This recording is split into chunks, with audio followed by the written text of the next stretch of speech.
Hey guys, welcome back to the channel where I cover missing persons, unsolved cases, crime news, and more.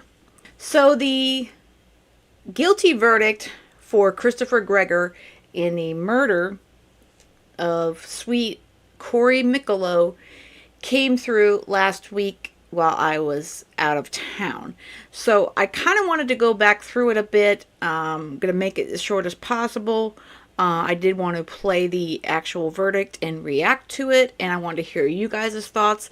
And also, Bree, his mama, was on Cuomo earlier this week, and I kind of wanted to go through that as well. She's not done with working to get justice for Corey.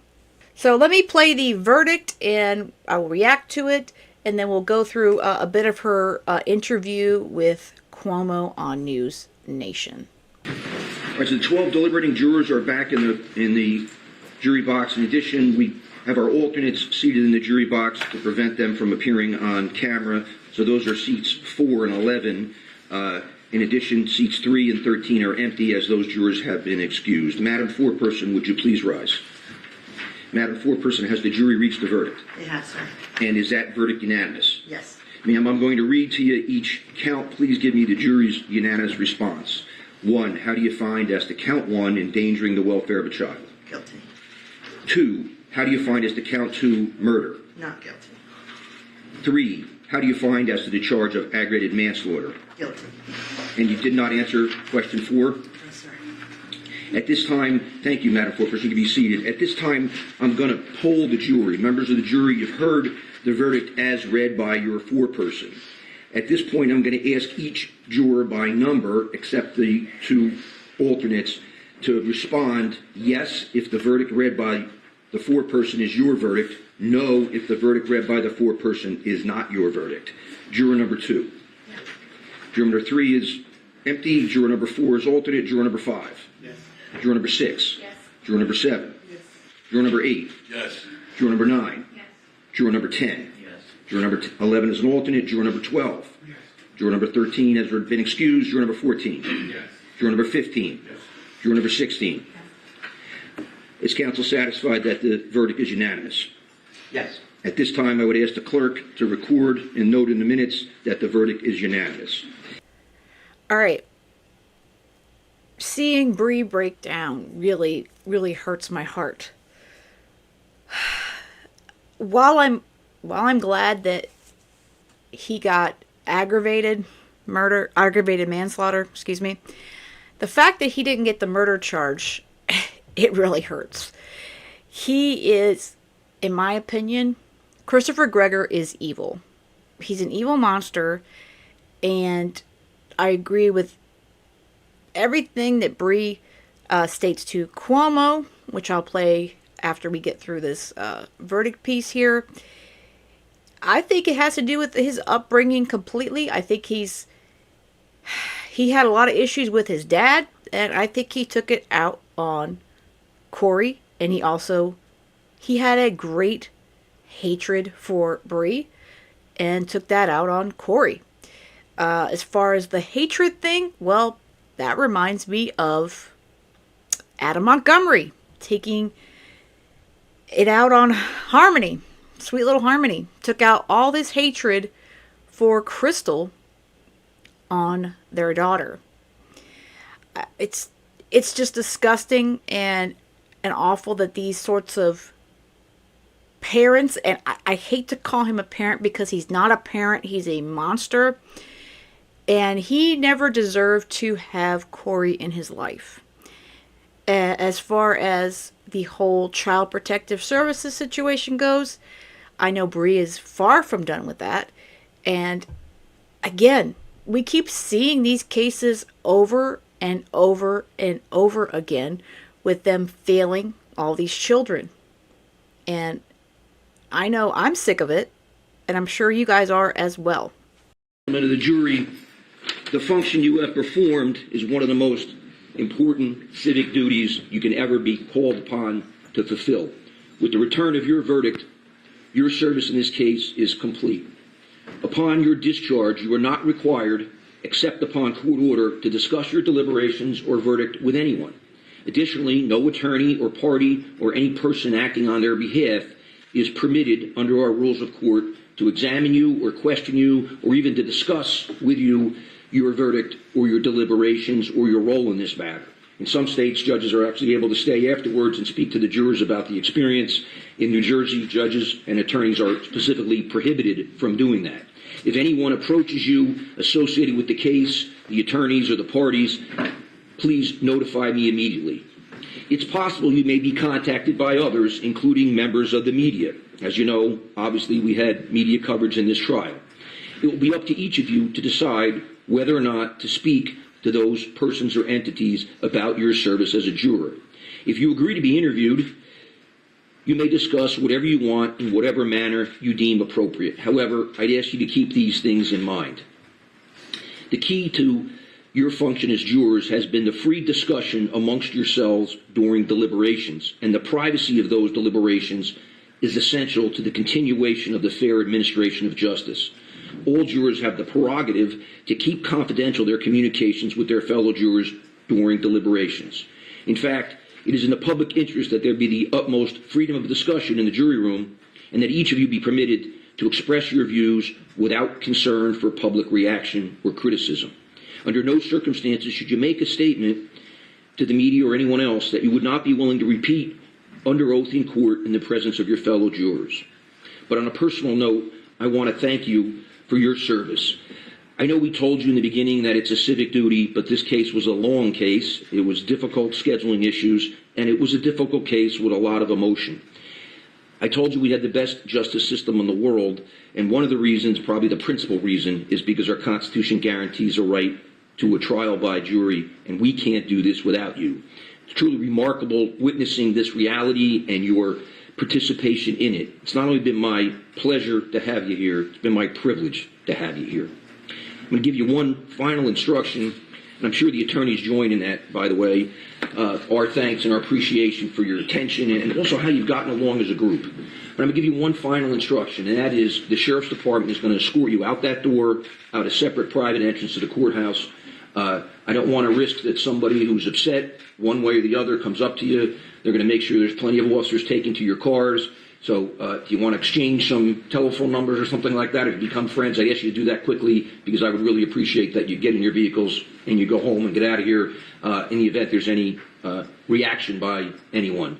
So again, thank you so much for your service. Just hand Corporal Bennett your jury pass on the way out and the verdict sheet. And it's been my pleasure, ladies and gentlemen. Thank you so much. I just ask everybody in the gallery to please remain in the courtroom until the jurors have left. Yes. The exception being any member of the media that needs to step out for work reasons, you can do that. Super. Look at him. He's upset for his own ass. He never cared about Corey, as we know. He's upset because now he has to pay for the horrible things he did to Corey. And it's not enough. It's really not. He deserves every single thing that's coming to him. And while I think the jury could have come up with the murder verdict, just like the judge was saying, that this was their job and they came up with the unanimous verdict. We have to respect our system because that's the only one we have. And, he may not pay for everything completely in this life, but he's going to have to answer to a greater one. He's going to have to answer to God someday for all this.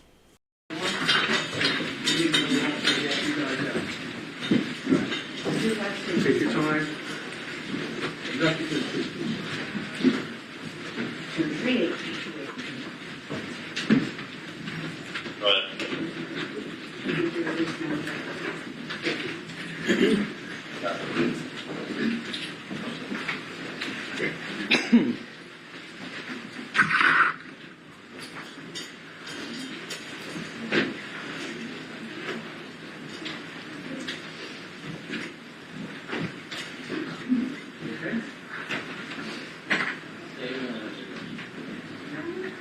go.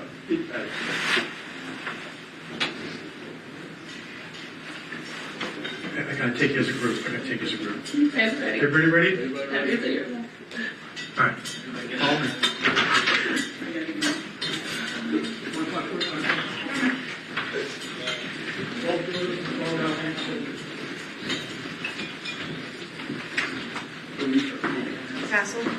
Castle. They have their phones or their phones there? You gotta grab them. Oh, they've got their phones? Corporal Bennett has the box. Okay. Shut the door. All right, thank you. Please be seated.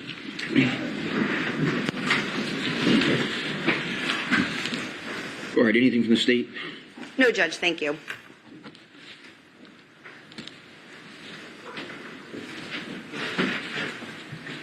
Ms. Moore, do we have a sentencing date? Yes, Judge. August 2nd, 1:30 p.m. in person. And that's a Friday? Yes, Mr. Gallucci, is that acceptable for you? Judge. Yes, Judge. All right, anything else from counsel for your side? No, Judge, thank you. All right, defendant was detained pre-trial, the jury having found him guilty of aggravated manslaughter, a first-degree crime, and endangering the welfare of a child, a second-degree crime. I order that he be remanded pursuant to Rule 3:21-4A, pending sentence. Thank you, Judge. Thank you, everyone. Thank you, Your Honor. Thank you, Judge. Counsel, it was a pleasure to have all of you here. Both sides did an excellent job. Made my job easier. Thank you both. Thank you all four of you, I should say. So he will be sentenced in August. I off the top of my head, I don't know what the minimum maximum amount of time he could get. I just haven't looked that up. Not only for the ag manslaughter, but for the endangerment. Hopefully he'll get the max. But in the meanwhile, at least he was found guilty of something. Now, I'm going to move on real quickly. I wanted to go through when Brianna was on Cuomo the other night. Go through that a bit. Brianna, thank you very much. I'm very sorry for what happened with your son. I'm sorry with what you've had to live through, but I hope you understand that people know that you did what you could. Yes, thank you. Yeah, it's hard hearing people say negative things about me, but I really feel like I did absolutely everything I could. DCP&P, they are definitely the ones that failed Corey. You believe that they had every reason to know that this was going on? Absolutely. So the video that everyone's seen, the treadmill video, that it's disgusting, it's horrible. DCP&P had that a week before Corey passed away in March 2021, a week before he passed. And they saw this that we're showing right now. All due respect, I hope it doesn't bother you too much, but I know that you want people to know the reality here. They had seen this. Yes. And they did not go to the house. They didn't do anything. So I think they went to his house and documented his bruises, and that's as far as it went.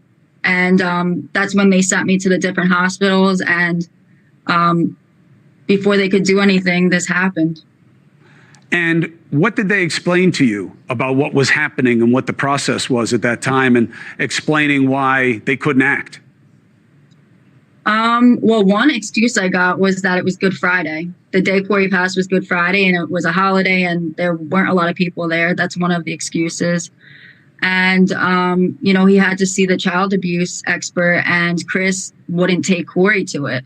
So I feel like he should have seen that expert the night we were at the hospital. DCP&P, the caseworker, should have been at the hospital with us. Tell us about Corey's father. What kind of man was he? How much of this is a surprise to you? He is the worst, most vile human being I've ever encountered. He's always been a horrible person. There's not been a time where I thought he was a good person. And no, I'm not surprised. I was telling DCP&P that he was going to end up doing this if they left him in his care. And sadly, what Bree is saying, we hear that in a lot of these cases, that another parent, another family member is telling Child Protective Services that this child is in danger, and they're not doing enough. And I also think in this case, though, the judge could have granted that the night before and could have kept him away from Christopher. So it's not just Child Protective Services, it's also the courts that work with the Child Protective Services.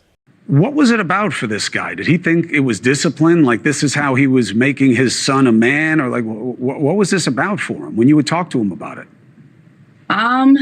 So he never admitted it to me, like ever.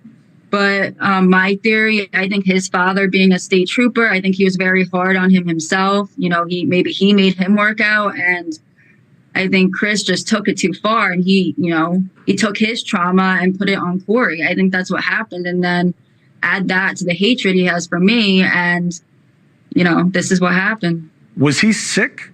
Did he have substance abuse issues? Is there anything that could explain biting your own kid's head, that this is just not him in control of himself? I think he's just a psychopath, and maybe, I know he's done drugs before, maybe he was getting worse, I don't know, but once he moved out of his parents' house is when it got really bad. What has been the hardest part for you in processing all of this emotionally with your son? Just the hardest part is that it could have been prevented. It shouldn't have happened. Chris is horrible, but DCPMP also has a hand in this, because Corey would still be alive if they stepped in and intervened when they saw that video. So the hardest part is just processing that my son should still be here. Again, I think of the Valva case. Mom told them, as well as the kids told them. Tommy himself told Child Protective Services what was happening, and they weren't listening. These Child Protective Service workers and these judges, they need to listen to these families, to these children, and step in. Again, I don't know if it's a lack of employees. I'm sure that's not helpful when they have more cases than they can handle. It's probably a lot to it. Look at the Harmony Montgomery situation again. They did a full report on that one. And, Tommy's mama, she's gone after the, New York. So again, Suffolk County, again, how many children do we have to lose to a parent murdering them, taking their life, before they are protected by Child Protective Services? And that's their name. They're supposed to be protecting these children. What are you going to do about it? Well, I currently have an ongoing lawsuit with DCPMP, and I don't know what the outcome of that will be, but I also have contacted my governor of New Jersey, and, I'm asking to meet with him, so maybe we can go over like what we can change, what can we do to fix DCPMP, and maybe even create Corey's law. I don't know exactly what it'll say, but that's my next step. Well, you had a beautiful son, and it looked like he had a lot of love in his life. And I know it was too short, but it looks like you did your best for him, and that's all you can control. And I'm so sorry. We're a call away, and we're not going to leave it alone. I promise you that. And we're not going to leave it alone, too, here. I know a lot of you guys also support Brianna and her mom, Rebecca, and their family, as well as the Valva family, Harmony Montgomery's family, all these kids. I think that any law, any regulation that can be put in place to protect them something's got to be better than the nothing that we have right now. And I look forward to seeing what Brianna is able to put together, and hopefully some other families, as well as lawmakers, and they can all get together, let it start in New Jersey, and bring it all around the country. It needs to be done. So I know I support Brianna and Rebecca. I support them completely. I know a lot of you guys do as well. And I'm going to keep an eye on what she's doing to try to get this Corey's Law in place. And I'll definitely keep you guys apprised of that, because I do follow her on her Facebook page. And I will again post that in the information of this video if you already are not following it. She posts there regularly. And I know that she will definitely update everyone as this Corey's Law is being put together, and the whole system. Like I said, it needs to be done, and I know she's a tough mama, and she's gonna make things happen. So again, another sweet child who was taken far too soon. I really hope one day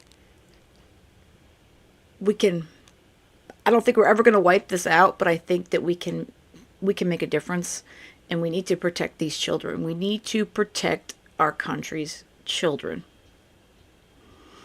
All right, guys, I hope you have a great rest of the day, and most of all, stay safe.